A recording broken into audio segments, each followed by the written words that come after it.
Nuk ishte i pranishëm presidenti, zoti Meta, ishin të gjithë të tjerët, edhe mamaja ime nuk ishte. Kishte sjell një prokur, kështu që por nuk është se është shkak kjo gjë. Megjithatë, kjo është një seancë tjetër, ndërkohë që edhe materialet voluminoze të cilat janë jashtëzakonisht të mëdha, ju lë dhe mundësi më shumë avokatëve për të njohur akoma dhe më shumë me materialet të cilat janë pjesë e dosjes. Unë me aq sa kam vënë re, ka shumë gjëra dhe besoj që shumë shpejt unë do të jem në të gjitha ekranet televizive, në të gjitha emisionet dhe apo edhe debatet me ju, për të ndjekur hap pas hapi të gjithë dosjen dhe të gjithë mënyrën e të vepruarit. Do ta filloj me televizionin e opozitës Syri, besoj se do ma hapi ekranin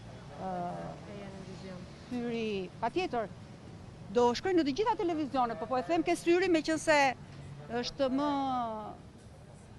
e mban veten si të opozitës, kështu që do më japi shanse edhe mua të shprehem, por sigurisht që do të jem e hapur dhe për gjitha televizionet e tjera për të vazhduar në News 24, që është një nga televizionet po patjetër të fortë, po që do ta tolerojmë njëra tjetrën që të lëmë të marrojmë fjalinë, domethënë mos ndërpresim, do ta bëjmë me marrëveshje se a mund ta thuash disa nga pikat kryesore të aktave që ju kundërshtoni?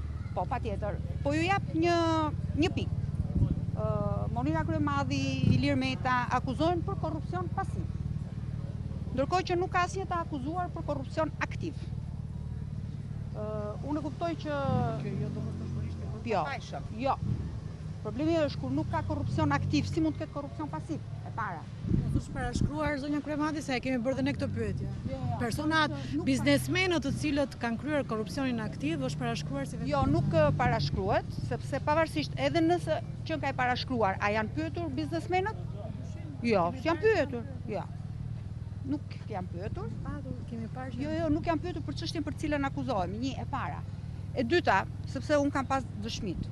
E para. E dyta, mosbërja e hetimit në thelb e plotësuar, sigurisht që lë shumë shpërdorim, po themi, nga ana e SPAK-ut në marrëdhënie me të gjithë procesin e hetimit dhe më pas për të shkuar dhe më tutje. Megjithatë, thash që ne do të shikojmë dhe do ballafaqohemi me letrat dhe me dokumentat, të cilat janë pjesë e dosjes, duke filluar nga letërporosit, duke vazhduar pastaj me dezinformimin që bëhet, qoftë me aktin